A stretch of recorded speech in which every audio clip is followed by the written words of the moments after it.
Tal como vimos en la lección anterior, no todos los algoritmos son secuenciales. A veces tenemos que tomar decisiones.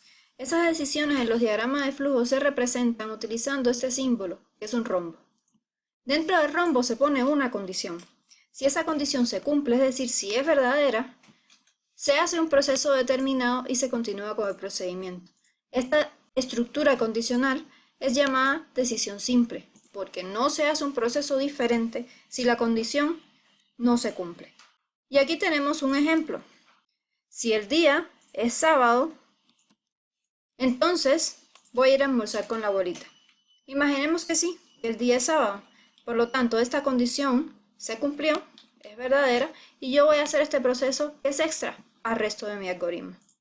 Por su parte, está la decisión doble.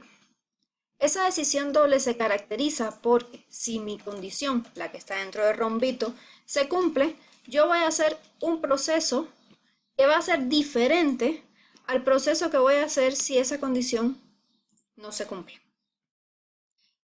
Es decir, yo siempre voy a hacer un proceso extra, tanto si la condición es verdadera como si es falsa. Veamos este ejemplo. Si el día es sábado, digamos que no, que el día es martes, yo voy a almorzar en mi casa porque me voy a ir por este camino. Y luego continúo con mi procedimiento de la forma en que lo venía llevando. De lo contrario, si el día es sábado, voy a almorzar con la abuelita. Si se dan cuenta, voy a hacer un proceso diferente si la condición es verdadera o si la condición es falsa. Y existen las condiciones múltiples, en las cuales yo voy a pasar por varias condiciones antes de continuar con mi procedimiento. Veamos este ejemplo. En la variable día voy a guardar el día de hoy. Y vamos a preguntar primero, si es jueves, entonces voy a hacer este procedimiento de hacer tarea, siempre y cuando se cumpla esa condición. Si no se cumple la condición de que sea jueves, voy a preguntar si es viernes. Si no se cumple la condición de que sea viernes, entonces voy a preguntar si es sábado. Y así me voy a ir hasta que alguna de las condiciones no se cumplan. Si no se cumple la condición de que el día sea sábado, entonces voy a continuar con mi procedimiento normal. Si se dan cuenta, de una condición paso a otra condición y a otra condición. Puede ser que estos procesos nunca se realicen o que solamente se realicen uno de ellos, en nuestro caso en particular, donde un día no puede ser a la vez jueves, viernes y sábado. Existen también estructuras repetitivas. ¿Eso qué significa? Tenemos pasos del algoritmo que se repiten varias veces. Vamos a ver el siguiente ejemplo. El usuario nos ingresó el nivel de agua que tiene un tanque. Entonces, si el nivel es más pequeño que la capacidad del tanque, si esa condición se cumple, pues yo voy a echar agua.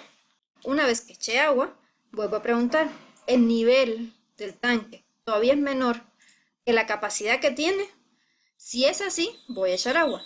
En fin, estos dos elementos se cumplen mientras mi condición sea verdadera, es decir, mientras el nivel del tanque no supere la capacidad. Entonces, cuando mi tanque se bote o cuando ya eso no sea verdadero, es decir, cuando el nivel sea mayor a la capacidad del tanque, voy a terminar mi procedimiento. Estas son estructuras repetitivas. ¿Qué características tienen? Primero, antes de hacer el proceso de depositar agua, pregunto si se puede hacer. Es decir, si el nivel del tanque es todavía menor que la capacidad que tiene el tanque. Veamos otro ejemplo. En este caso en particular, se van a repetir estos dos elementos, pero ¿qué diferencia tiene con el ejemplo anterior? Primero vamos a caminar la cuadra, es decir, primero hacemos este proceso. Luego preguntamos si llegamos a la casa verde. Si esta condición se cumple, es decir, no he llegado a la casa verde, entonces voy a volver a caminar una cuadra. La diferencia con el anterior es que ya yo hice al menos una vez el proceso de caminar una cuadra. Cuando ya llegue a la casa verde, es decir, esa condición no se cumpla, entonces continúo con mi procedimiento normal. En este ejemplo podemos visualizar otro tipo de estructuras repetitivas, la que está controlada por un contador. En esta variable cuadras vamos a guardar cuántas cuadras hemos caminado. En un inicio, como todavía no hemos empezado a caminar, nuestro valor es 0.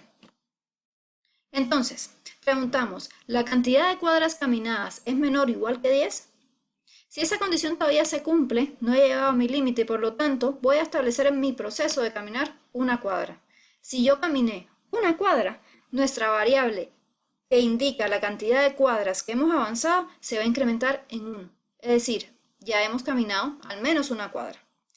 Luego voy a volver a preguntar, ¿la cantidad de cuadras caminadas es menor o igual que 10? Si esa condición se cumple, voy a caminar otra cuadra y nuestra variable que cuenta la cantidad de cuadras caminadas se va a incrementar nuevamente en 1.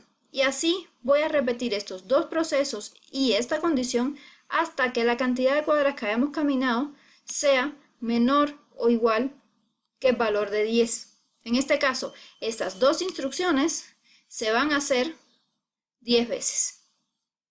Cuando esta condición ya no se cumpla, entonces continuamos con nuestro procedimiento. A modo de resumen, ¿qué hemos visto en la lección de hoy?